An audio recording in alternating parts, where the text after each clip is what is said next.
to you? kilala. Kasi may build din ako before na mga t-shirts. Kilala ang Bomb sa mga t-shirt nila na may print. So, bumibili din talaga ako before sa kanila. Naabot ako pang endorser sila Adrian Pinates, Nash Agua, si Bianca, Umali. Yun yung mga naabutan ko doon.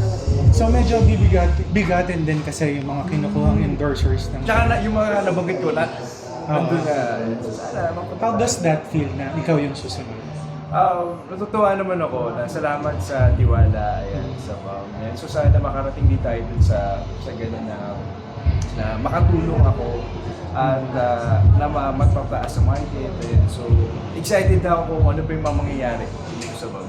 2023 has been really good for you. No? Parang ang dami mong projects, including Black Rider and other stuff.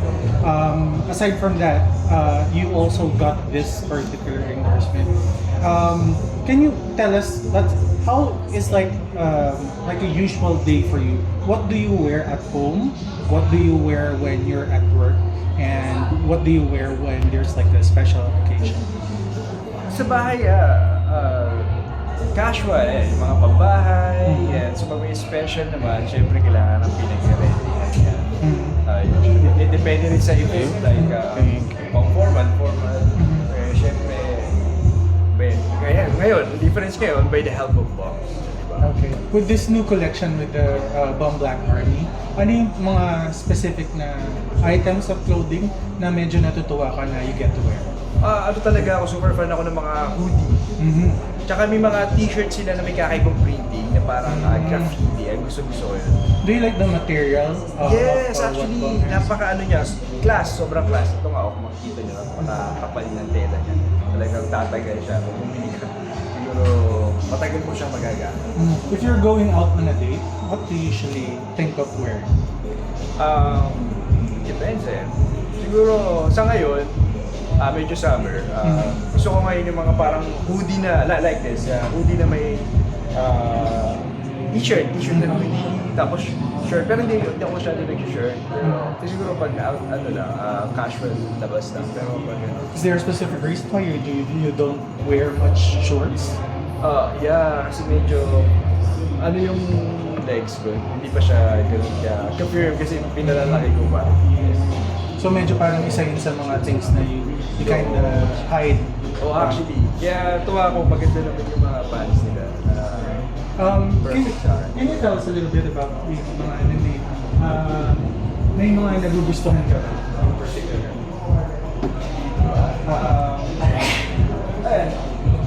Do you like colors like that? Yung medyo army-ish?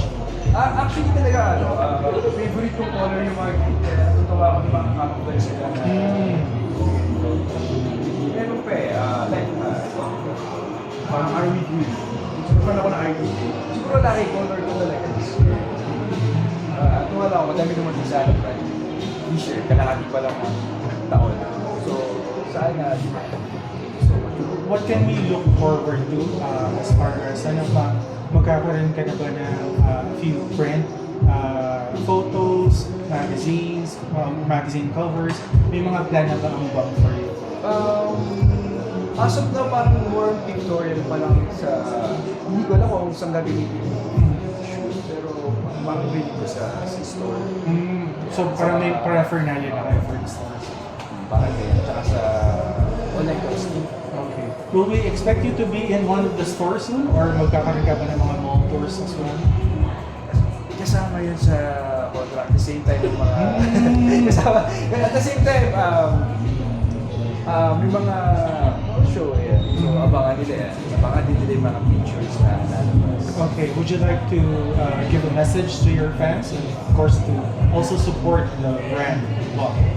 Ayan. So, first of all, maraming salamat sa Bomb sa tiwala sa akin. At syempre, invite ko ang aking mga fans at supporters na sana supportahan din nila ako sa bagong endorsement na pinagkatiwala sa akin. Yun lamang po. Maraming pong salamat. I just have one question for you. What makes you decide to accept na maging brand ambassador ka ng Bomb?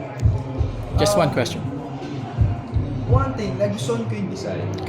Yes. Tsaka, parang pasok naman siya sa branding ko. Which is parang medyo street, medyo cool, yan, ganyan. Parang image ko sa Black Rider. Eh, so natuwa naman ako talaga, align naman siya sa branding. Wala naman conflict. Kaya natuwa din ako. Tinanggap din ako. At tinanggap ko. Alright, that's all. Congratulations. Thank you, po. Kim. Maraming salamat.